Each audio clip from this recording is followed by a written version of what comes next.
Task class षष्ठ बोलिए class 6 का आज हम लोग हिंदी समाधान करेंगे। देखिए लिखा हुआ है निम्नलिखित प्रश्नों के उत्तर दीजिए।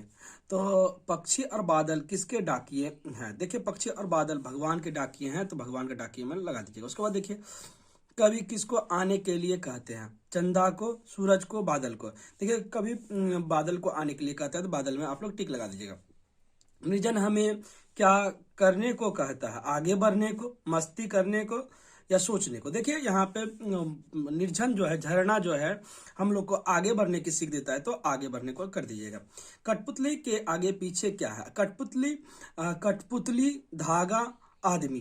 देखिए कठपुतली के आगे पीछे धागा है, धागा के कारण ही वह बंधी रहती है। कठोर कृपा कहानी के लेखक कौन है? कठोर कृपा कहानी के लेखक काका कालेकर जी हैं। उसके बाद देखिए निम्नलिखित प्रश्नों के उत्तर दीजिए। निम्नलिखित प्रश्नों का उत्तर देना है, तो आप लोग निम्नलिखित प्रश्नों का उत्तर दीजिएगा। किसी शहर में कैसे खानदान रहता था? देखिए कैसा खानदान रहता था उसके बारे में लिखना है, तो मैंने लिखा है, आप लोग भी इसी प्रकार लिखिएगा। किसी शहर में एक अच्छा खानदान रहता था, उसके 4 भाई थे, चारों भाई हुनरमंद था, फिर भी घर के धन दौलत बर्बाद हो चुका था, क्योंकि झूठी खानदान का इज्जत बचाना चाहता था। फिर उन्होंने खानदान का इज्जत की बात का फिक्र छोड़कर जब काम करने लगा तो उनके घर की स्थिति अच्छी हो गई। अर्थात यहाँ पे देखिए वो लोग काम नहीं करते थे, क्योंकि उनको लगता था कि अगर हम लोग छोटा काम करेंगे तो उनका खानदान का इज्जत नहीं रहेगा। तो इतना ही लिखना पर्याप्त है। देखिए झरना हमें क्या संदेश देता है? झरना हमें यह संदेश देता है कि जीवन में सदा आगे बढ़ते रहना चाहिए, क्योंकि जीवन भी एक संग्राम है और जीवन में सुख दुख आते रहता है। इसलिए इन सब को छोड़कर हमें आगे बढ़ने की सीख लेना चाहिए, तभी हम लोग जीवन में सफल हो पाएंगे। क्योंकि झरना के रास्ते में भी अनेक कठिनाइयां आती है, वह सब को खुशी खुशी पार करता है, तभी वह आगे जीवन में सफल होता है। उसके बाद देखिए लिखा हुआ है कि मोहन महीने भर क्या किया? मोहन महीने भर क्या किया? देखिए मोहन महीने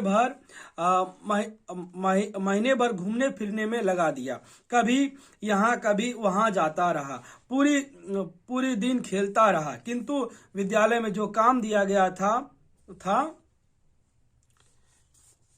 उसे नहीं पूरा किया। उसके बाद देखिए सोना लिखा है, लेकिन यहाँ पे सोमा होगा। सोमा बुआ का स्वभाव कैसा था? देखिए सोमा बुआ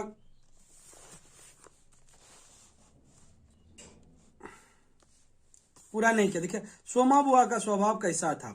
सोमा बुआ का स्वभाव बहुत अच्छा था, वह सभी से मिलजुल कर रहती थी, किसी के घर में भी पूजा पाठ, जनेऊ रहता था और भंडारा रहता था तो अपना मान कर काम करती थी। लोग या पड़ोसी भी उनका सम्मान करते थे, वह अपने पति का भी सम्मान करती थी। इतना ही लिखना पर्याप्त है। उसके बाद देखिए है कि कठपुतली को गुस्सा क्यों आया? कठपुतली को गुस्सा क्यों आया था, इसके बारे में लिखना है। कठपुतली को अपने आगे पीछे धागे का बंधन पाकर गुस्सा आया, क्योंकि कठपुतली को लगता था कि धागे के कारण ही उसकी स्वतंत्रता उससे छीन लिया गया है।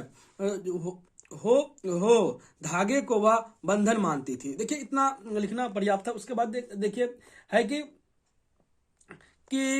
पर्यायवाची शब्द लिखे। आंख का नेत्र होता है नयन, और उसके बाद देखिए यहाँ है भगवान का प्रभु ईश्वर, छोटा का लघु न्यून, प्रसन्न का खुशी उल्लास, सुख का आराम होता है। उसके बाद देखिए विलोम शब्द है। गुण का अवगुण, सुखी का दुखी, उपस्थित का अनुपस्थित, सजीव का निर्जीव, अमीर का गरीब। उसके बाद देखिए लिखा हुआ है कोरोना पर निबंध लिखें। ये 10 नंबर का है, तो कोरोना पर निबंध लिखना मैंने लिखा है। देखिए इसी प्रकार आप लोग भी लिख दीजिएगा।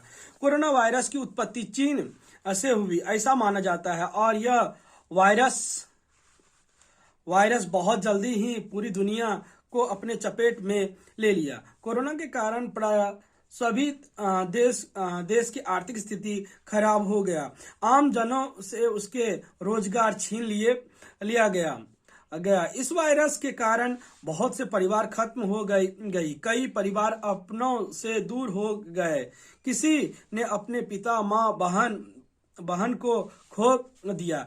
इस वायरस से बचने के लिए लोगों को सैनिटाइजर का उपयोग करना चाहिए। साथ ही मास्क में देखिए चांद ये लगा दीजिए, मास्क लगाना नहीं भूलना चाहिए। बहुत आवश्यक होने पर ही लोगों को घर से बाहर जाना चाहिए। सामाजिक दूरी का पालन करना चाहिए। टीका लगवाना चाहिए। टीका लगाने के बाद भी सामाजिक दूरी को बनाकर रखना चाहिए। इतना ही लिखना पर्याप्त है। इस प्रकार हम लोग का कक्षा षष्ठम या बोलिए क्लास 6 का समाधान हो गया हिंदी।